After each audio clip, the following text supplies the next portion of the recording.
Hello students. तो हम लोग पिछले वीडियो में ह्यूमन रिप्रोडक्शन से संबंधित कुछ टॉपिक पढ़े हुए थे। आज हम लोग स्टार्ट करने जा रहे हैं सेकेंड वीडियो। गाइस ध्यान रखेंगे, आज हम लोग जो वीडियो स्टार्ट करेंगे ये सेकेंड वीडियो है। इससे पहले हमने एक वीडियो अपलोड कर चुका है रिप्रोडक्शन से संबंधित। गाइस आपको बता दें कि आप अभी तक एंजल बायोलॉजी क्लासेस चैनल्स को सब्सक्राइब नहीं किए हैं तो सब्सक्राइब करना ना भूलेंगे। तो हम लोग स्टार्ट करते हैं ह्यूमन रिप्रोडक्शन चैप्टर्स। आपको थोड़ा सा रिकॉल करा दें कि पहले वाली जो वीडियो थी उसमें हम लोग पढ़े थे ह्यूमन रिप्रोडक्टिव ऑर्गन्स। ये जो वीडियो है ये अपलोड कर चुके हैं, उसका लिंक डिस्क्रिप्शन बॉक्स में दे देंगे, उससे आप देख सकते हैं। ह्यूमन रिप्रोडक्टिव ऑर्गन में कौन कौन से पार्ट्स होते हैं, जैसे 2 थे टेस्टिस था फीमेल के केस में, ओवरी था, फैलोपियन ट्यूब था फीमेल में, यूटेरस था, सर्विक्स था, विजाइना था। ये सारे पार्ट्स फीमेल्स के थे। मेल में हम लोग देखे थे टेस्टिस था, वास डिफरेंशिया, सेमिनल वेसिकल्स और पेनिस था। इतनी सारी चीज़ें जो है पिछले वीडियो में पढ़ चुके हैं और आज हम लोग पढ़ने का प्रयास करेंगे फॉर्मेशन ऑफ स्पर्म एंड ओवा। मीन्स कि फीमेल्स में ओवा का फॉर्मेशन कैसे होता है और मेल में स्पर्म का फॉर्मेशन कैसे होता है। इतनी चीज़ें आज हम लोग इस वीडियो में क्लियर करेंगे और समझेंगे कि स्पर्म का फॉर्मेशन कैसे होता है और ओवा का फॉर्मेशन कैसे होता है। तो चलिए स्टार्ट करते हैं। जो स्पर्म की फॉर्मेशन की प्रक्रिया है, ध्यान देंगे, जो स्पर्म की फॉर्मेशन की प्रक्रिया है वो मेल में होगा और ओवा की फॉर्मेशन की प्रक्रिया वो किस में होगा, फीमेल में होगा। तो मेल में स्पर्म और फीमेल में ओवा, दोनों में ये बन क्या रहा है, गैमीट्स बन रहा है। तो वह प्रक्रिया जिसमें गैमीट का निर्माण होता है, इसी प्रक्रिया को हम लोग कहते हैं gametogenesis. The term gametogenesis means the formation of the sperm and ova within the human. This process is known as gametogenesis. Means gametogenesis का मतलब क्या है गाइज, एक बार आप अपने मन में सोचिए कि स्पर्म बन रहा है, ओवा बन रहा है। स्पर्म एंड ओवा के निर्माण की प्रक्रिया को गैमीटोजेनेसिस के नाम से जाना जाता है। क्लियर हो गया? ठीक है, तो अब हम लोग आगे बढ़ते हैं। यहाँ पे हम लोग देखने का प्रयास करेंगे कि ये जो प्रक्रियाएं हो रही हैं इससे क्या बन रहा है, स्पर्म बन रहा है ना। यदि इससे स्पर्म बन रहा है तो आप खुद ही सोचो कि the formation of the sperm is known as spermatogenesis. Sperm के फॉर्मेशन की प्रक्रिया को हम लोग क्या कहते हैं, स्पर्मेटोजेनेसिस के नाम से जाना जाता है। अभी हम लोग वो जेनेसिस भी पढ़ेंगे, अभी आगे आएगा वो जेनेसिस, इसी वीडियो में आएगा, तो आगे ध्यान देंगे। आपको गाइज हम बता दें कि पिछले वाले चैप्टर्स में बताए थे कि जो टेस्टिस था, टेस्टिस के अंदर सेमनीफेरस टिब्यूल थे। टेस्टिस के अंदर क्या था, सेमनीफेरस टिब्यूल था। ऐसे ऐसे टिब्यूल थे, बहुत फाइन टिब्यूल था। यदि इस टिब्यूल्स के हम लोग अंदर देख रहे थे तो हम आपको बताए थे कि सेमनीफेरस टिब्यूल के अंदर 2 तरीके की सेल्स होती हैं। कौन कौन सी सेल्स होती हैं? तो एक जर्मिनल इपिथीलियम की सेल्स बताया था मैंने और एक बनाया था सर्टोली सेल्स। गाइस देखिए वही सर्टोली सेल्स है यहाँ पे, ठीक है। थोड़ा थोड़ा समझते चलिए, आ जाएगा समझ में। तो हमने बताया था क्या, एक जर्मिनल इपिथीलियम की सेल्स और एक बताए थे सर्टोली सेल्स। तो जर्मिनल इपिथीलियम की सेल्स देखिए, ये पूरी की पूरी ऐसे यदि गोल में हम लोग देखेंगे तो ये है सेमनीफेरस टिब्यूल। सेमनीफेरस टिब्यूल है। सेमनीफेरस टिब्यूल के अंदर हम लोग देखेंगे तो यहाँ पे ये जो सेल्स दिखाई दे रही हैं इनका नाम है जर्मिनल इपिथीलियम सेल्स। यहाँ पे इतनी जो सेल्स दिखाई दे रहे हैं इनका नाम क्या है, जर्मिनल इपिथीलियम सेल्स। ये जो जर्मिनल इपिथीलियम की सेल्स हैं ये डिवाइड होती हैं और डिवाइड होकर के बनाती हैं स्पर्मेटोगोनिया। क्या बनाएगी, स्पर्मेटोगोनिया। कौन डिवाइड होगा, तो जर्मिनल इपिथीलियम की सेल्स डिवाइड होकर के बनाएगी स्पर्मेटोगोनिया। अब ये स्पर्मेटोगोनिया जो होती हैं, ये सारे के सारे देखिए, ये सभी के सभी स्पर्मेटोगोनिया हैं। स्पर्मेटोगोनिया अब ये डिवाइड होकर के बनाएगी प्राइमरी स्पर्मेटोसाइट्स। क्या बनेगा? Primary spermatocytes. अब ये प्राइमरी स्पर्मेटोसाइट्स जो हैं धीरे धीरे चेंज हो जाएंगे, सेकेंडरी स्पर्मेटोसाइट्स में चेंज हो जाएंगे। याद करते जाइए, अभी आगे हम पूछेंगे भी। तो सबसे पहले हमने बताया क्या, जर्मिनल एपिथेलियम सेल्स जो थी वो डिवाइड होकर के क्या बनाया था, स्पर्मेटोगोनिया।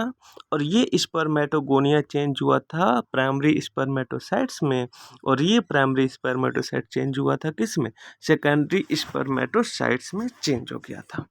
अब ये जो सेकेंडरी स्पर्मेटोसाइट्स है ये आगे डेवलप करेगा और डेवलप करके बनाएगा स्पर्मेटिड। क्या बनाएगा डेवलप करके? Spermatids. Spermatids is the first cell which responsible for the formation of the sperm. यही वो सेल है जो स्पर्म का आगे डिवाइड करके स्पर्म का निर्माण करेगी। कैसे निर्माण करेगी? स्पर्मेटोजोआ बना करके। कैसे निर्माण करेगी भाई? तो स्पर्मेटोजोआ। तो अब देखिए यहाँ पे ये जो रीजन ये सारे के सारे दिखाई दे रहे हैं, ये हैं स्पर्मेटोजोआ हैं। अब एक बात देखो, हमने आपको कल समझाया था, कल पिछले वाली वीडियो में, कि जो स्पर्म बन रहा है इसको न्यूट्रिशन देने का काम कौन करेगी? तो सर्टोली सेल्स करेगी। यहाँ पे देख रहे हैं ये वाली जो सेल्स है इसका नाम क्या है? Sertoli cells. Means the Sertoli cells is the dead cells within the seminiferous tubule which responsible for the give nutrition to the developing sperm. Means develop हो रहे स्पर्म को जो सेल्स न्यूट्रिशन देने का काम करती हैं उन्हें हम लोग कहते हैं सर्टोली सेल्स कहते हैं। लेकिन स्पर्म को बनाएगा कौन? बताओ, स्पर्म को कौन बनाएगा? स्पर्म को बनाने के लिए जो सेल्स होंगी उन्हें हम लोग कहेंगे जर्मिनल एपिथेलियम सेल्स। अब देखिए, आप खुद सोचो कि जो जर्मिनल एपिथेलियम सेल्स थी यही तो डिवाइड करके स्पर्म का निर्माण किया। तो हम पहले ही बताए थे, the formation of the sperm by the germinal epithelium cells, this process is known as spermatogenesis. Guys, आपको क्लियर हो गया होगा कि spermatogenesis is the process by which sperm are produce by the germinal epithelium cells. Clear है? चलिए अब आगे बढ़ा जाए। एक बार थोड़ा सा रिकॉल कर लेते हैं अगले वाले वीडियो में। आगे चल करके हम थोड़ा सा रिकॉल कर लेते हैं। देखिए यहाँ पे आप लोग ध्यान देंगे कि ये जो दिखाई दे रहा है ये है सेमनीफेरस ट्यूब्यूल। सेमनीफेरस ट्यूब्यूल में दो तरीके की सेल्स होंगी, जर्मिनल एपिथेलियम सेल्स होगा और क्या होगा, सर्टोली सेल्स होगा। सर्टोली सेल्स उसको न्यूट्रिशन देगा और न्यूट्रिशन देने के बाद इसी में से देखिए क्या क्या गया है कि इतने पार्ट्स को कट करके यहाँ पे दिखाया गया है। ये वाला इतने पार्ट्स को कट करके यहाँ पे दिखाया गया। तो बताओ, सबसे बाहर की तरफ जर्मिनल एपिथेलियम की cells. Germinal epithelium cells now divide to form spermatogonia, और spermatogonium divide and form large number of the primary spermatocytes. और प्राइमरी स्पर्मेटोसाइट्स क्या बनाएगा? Secondary spermatocytes. Now secondary spermatocytes also divide by the mitotic cell division and it produce spermatids, और spermatids क्या बना देगा? Spermatozoa. वह क्या? और वह प्रक्रिया जिससे स्पर्मेटोजोआ या फिर स्पर्म का निर्माण हो, इसी प्रक्रिया को तो कहते हैं स्पर्मेटोजेनेसिस।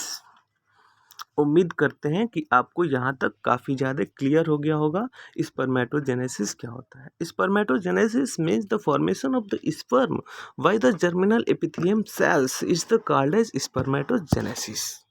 अब देखो, उधर स्पर्मेटोजेनेसिस हो गया था, अब स्पर्मेटोजेनेसिस हो गया है, तो बताओ देखो स्पर्मेटोजेनेसिस हुआ है तो स्पर्म ही ना बनेगा, तो स्पर्म बनेगा। अच्छा एक तुम ही देखो, मान लो कि किसी के घर नया नया बच्चा हुआ है तो सब कोई कहता है अरे बच्चा हुआ, उनके यहाँ जा कर के देख लेते हैं।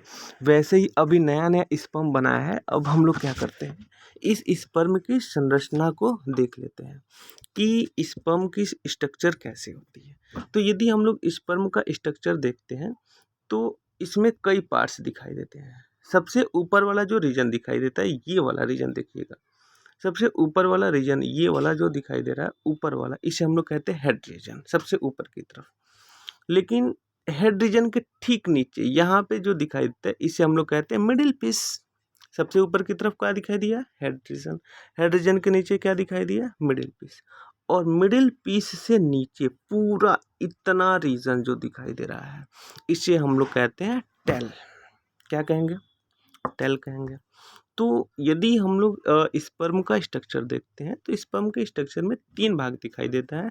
सबसे पहले ऊपर की तरफ दिखाई देता है हेड रीजन, बीच में दिखाई देता है मिडिल पीस और सबसे नीचे की तरफ दिखाई देगा टेल। इसको फ्लैजलम के नाम से भी जाना जाता है। गाइस आप लोग ध्यान देंगे, एक्रोसेम में एक बार देखने का प्रयास कीजिए। सॉरी, हेड के ऊपर जो है, हेड वाला जो रीजन है उसमें सबसे आउटर जो मोस्ट सबसे बाहर टिप पे जो स्ट्रक्चर पाई जाती है उसे हम लोग एक्रोसोम कहते हैं। और यही एक्रोसोम है जो सेल हम आपको पढ़ाए थे। तो सेल डिवीजन में गोल्गी बॉडी जो है एक्रोसोम के निर्माण के लिए रिस्पॉन्सिबल होता है। Means the sperm acrosome is the form by the, बता दो गाइस, एक्रोसोम किसके थ्रू बनता है? एक्रोसोम बनता है गोल्गी अपरेटस के थ्रू बनता है। ठीक है, तो उम्मीद करते हैं स्पर्म का स्ट्रक्चर भी समझ में आ गया होगा। अब एक बात और भी ध्यान दीजिए आप, हम आपको बताए थे गैमेटोजेनेसिस। तो गैमेटोजेनेसिस का मतलब क्या? गैमेटोजेनेसिस में 2 टॉपिक पढ़ना था ना, एक तो पढ़ना था स्पर्मेटोजेनेसिस पढ़ना था और एक पढ़ना था ओवोजेनेसिस। तो अभी तक तो हम लोग स्पर्मेटोजेनेसिस पढ़े हैं ना, ओवोजेनेसिस अभी तो बाकी ही है। तो आइए अब हम लोग सीखेंगे ओवोजेनेसिस क्या होता है। ओवोजेनेसिस का मतलब ये होता है कि ओवा के निर्माण की प्रक्रिया को ओवोजेनेसिस कहते हैं। मीन्स मान लो कोई फीमेल है तो फीमेल में ओवा का तो निर्माण होगा ही ना, तो ओवा के निर्माण की प्रक्रिया को हम लोग कहते हैं oogenesis. Oogenesis means the formation of the ova, formation of the ova by the germinal epithelium cells within the ovary, then this process is known as oogenesis। oogenesis का मतलब ओवा के निर्माण की प्रक्रिया को हम लोग कहेंगे oogenesis कहेंगे। अब देखिएगा, इसमें आप लोग ध्यान देंगे ओवरी में। तो ओवरी में देखेंगे, जैसे आप पढ़े हुए थे फैलोपियन ट्यूब था, ये यूटेरस था, ऐसे करके तो था, और यहाँ पे दोनों तरफ ओवरी लगा हुआ था। तो ओवरी के अंदर हम लोग, उसी ओवरी को अंदर हम लोग देख रहे हैं ये वाला रीजन। जब हम लोग देखने का प्रयास करते हैं तो ओवरी में कुछ ब्लड वेसल्स भी तो आई होगी ना, ओवरी में कुछ ब्लड वेसल्स भी आई होंगी।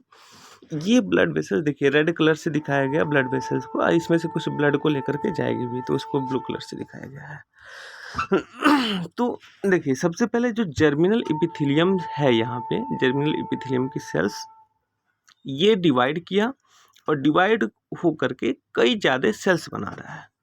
अब इन सेल्स को हम लोग कहते हैं फॉलिकल्स, और जो सबसे पहले फॉलिकल बनेगा उसे हम लोग कहेंगे ग्रेफियन फॉलिकल। तो यहाँ पे फॉलिकल का निर्माण तो हो रहा है, फॉलिकल का तो निर्माण हो रहा है, लेकिन जो सबसे पहले फॉलिकल बनेगा उसे हम लोग कहेंगे ग्रेफियन फॉलिकल, या फिर प्राइमरी ग्रेफियन फॉलिकल के नाम से जाना जाता है। अब ये जो ग्रेफियन फॉलिकल है धीरे धीरे चेंज होगा, मॉडिफाइड होगा, मॉडिफाइड होकर के बनाएगा सेकेंडरी ग्रेफियन फॉलिकल। क्या बनाएगा? Secondary Graafian follicle. पहले क्या बनाया था?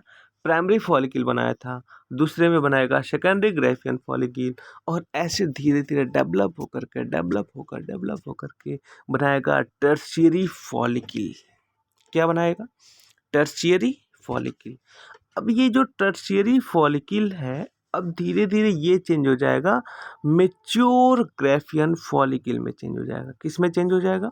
मैच्योर ग्रेफियन फॉलिकल में।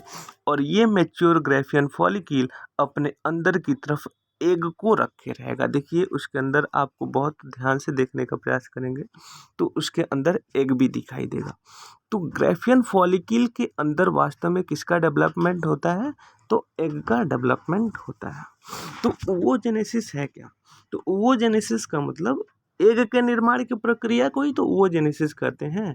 अब यहाँ पे देखो, जो जर्मिनल एपिथेलियम सेल्स थी वो डिवाइड करके बनाई थी प्राइमरी फॉलिकल, फिर सेकेंडरी फॉलिकल, फिर टर्शियरी फॉलिकल, और टर्शियरी फॉलिकल के बाद से बना क्या, ग्राफियन फॉलिकल। और इसी ग्राफियन फॉलिकल के अंदर क्या है, तो इसी ग्राफियन फॉलिकल के अंदर है ओवा। यहाँ तक समझ में आ गया होगा। अब देखो, अब जैसे ही मतलब थोड़ी सी टाइम ड्यूरेशन जैसे ही बढ़ता है तो ग्राफियन फॉलिकल यहाँ रप्चर्ड करेगा, यहाँ पे रप्चर्ड करेगा, और इसमें से ओवा बाहर निकल जाएगा। किस में निकलेगा, फैलोपियन ट्यूब में निकलेगा। तो देखिए यहाँ से ओवा क्या हो गया, रिलीज हुआ, रिलीज हो गया। अब ये घूमते घूमते चला जाएगा कहाँ पे, फैलोपियन ट्यूब में। पिछला वाला वीडियो भाई आप नहीं देखे हैं तो प्लीज़ रिक्वेस्ट है आप देख लें, क्योंकि वहाँ पे फैलोपियन ट्यूब काफ़ी अच्छे से समझा हुए हैं। तो हम इतना समझें कि oogenesis एक ऐसी प्रक्रिया है जिसमें ओवा का निर्माण हुआ, और ओवा यहाँ से क्या हो गया, बाहर की तरफ रिलीज हो गया। किस में रिलीज हो गया, तो फैलोपियन ट्यूब में रिलीज हो गया।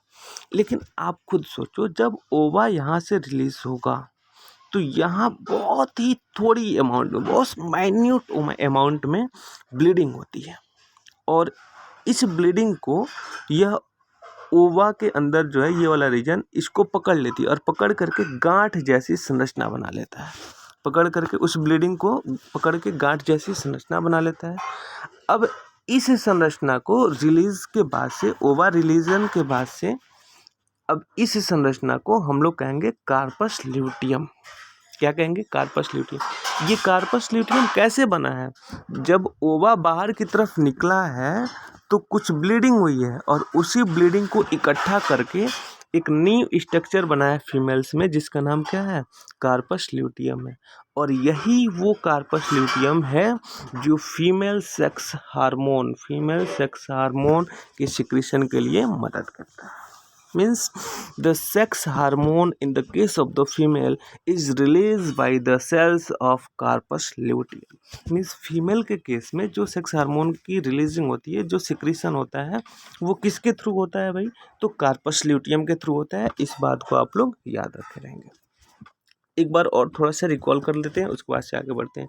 oogenesis is the process by which the formation of the ova is called as oogenesis. In the case of the oogenesis, first of all germinal epithelium cells divide to form primary follicles. सबसे पहले primary follicle बनता है, फिर primary follicle divide होकर के secondary follicle, and now secondary follicle become converted into the tertiary या फिर mature Graafian follicle. Tertiary में चेंज हो गया, किस में, ग्राफियन फॉलिकल में। अब ये जो ग्राफियन फॉलिकल है, इससे इसके अंदर क्या रहता है, ओवा रहता है, और ओवा के यहाँ होता है, रिलीज होता है। कहाँ पे रिलीज होगा, तो फैलोपियन ट्यूब में रिलीज हो जाएगा। रिलीजिंग के बाद से यहाँ पे कुछ ब्लीडिंग को इकट्ठा करके ये क्लॉट बना देता है, और इस क्लॉट को कहते हैं हम लोग कार्पस ल्यूटियम। और corpus luteum is the cells which responsible for the secretion of the female sex hormone. Guys, हम आपको बता दें कि बोर्ड एग्ज़ाम में क्लास 12th में इसको इस डायग्राम के थ्रू पूछा जाता है। क्लास 12th में देखेंगे तो इस डायग्राम के थ्रू पूछा जाता है, और यहाँ पे ABCDEFGH ऐसे करके नाम दे दिया जाता है, और पूछा जाता है कि सबका नाम क्या है। तो आप इधर से नाम याद करेंगे, ब्लड वेसल्स, प्राइमरी फॉलिकल, यहाँ पे पूरा ये सारी चीज़ें याद कर लेंगे, और यहाँ पे उसको फिल कर लेंगे।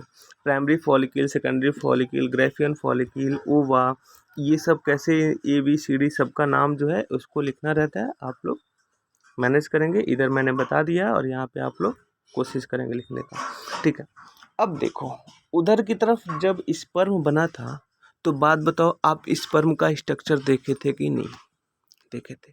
लेकिन अब ओवा बना है, इतना बढ़िया ओवा बन करके बाहर निकला है, तो अब हम लोग क्या करते हैं, इधर जो ओवा बना है उसका भी स्ट्रक्चर हम लोग देख लेते हैं कि ओवा कैसी है भाई। अभी तो अंदर ही होगा, फैलोपियन ट्यूब में अंदर ही जाएगा।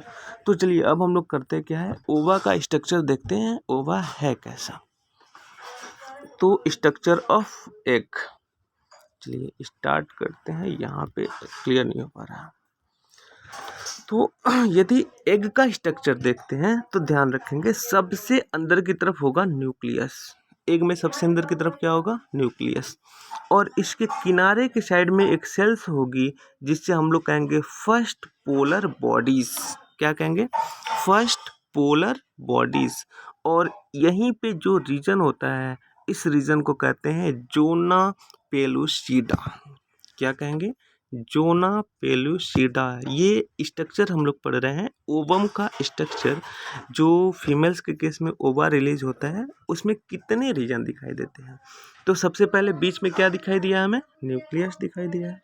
न्यूक्लियस के किनारे की साइड में एक स्पेशल टाइप ऑफ मतलब कुछ स्ट्रक्चर दिखाई दे रहा था, पोलर बॉडी दिखाई दे रहा था, जिसे हम लोग कह रहे थे फर्स्ट पोलर बॉडी।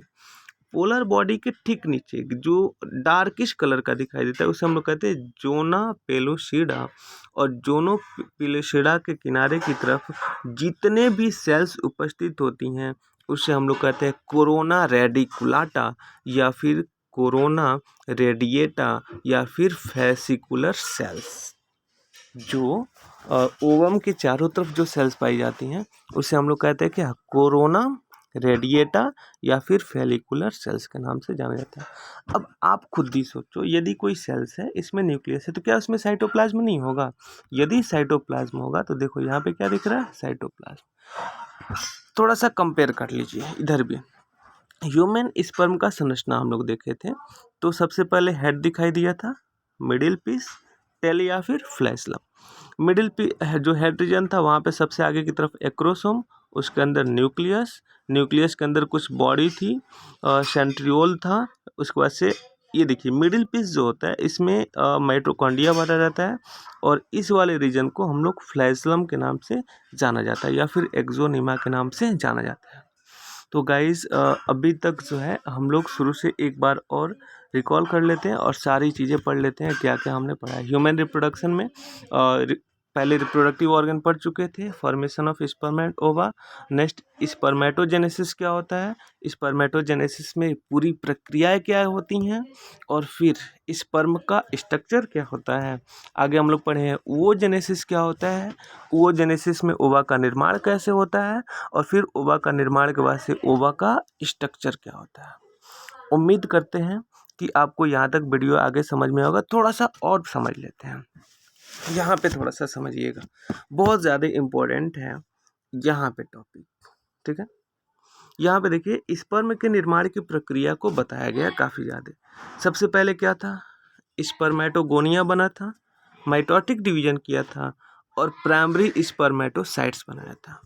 अब ये primary spermatocytes meiotic cell division करके सेकेंडरी स्पर्मेटोसाइट्स, फिर स्पर्मेटोसाइट से स्पर्मेटिड और स्पर्मेटोजोआ, और लास्ट में स्पर्मेटोजोआ ही स्पर्म में कन्वर्ट हो गया था। तो इस प्रक्रिया को भी सेम ऐसे ही इधर की तरफ दिया हुआ है, उसको कंपेयर बिटवीन ओवोजेनेसिस एंड स्पर्मेटोजेनेसिस, दोनों को आप कंपेयर करेंगे, और इसको आप अपने मन से सीखने का प्रयास कीजिएगा, नहीं तो अगले वीडियो में इसको समझा करके हम लोग आगे बढ़ेंगे।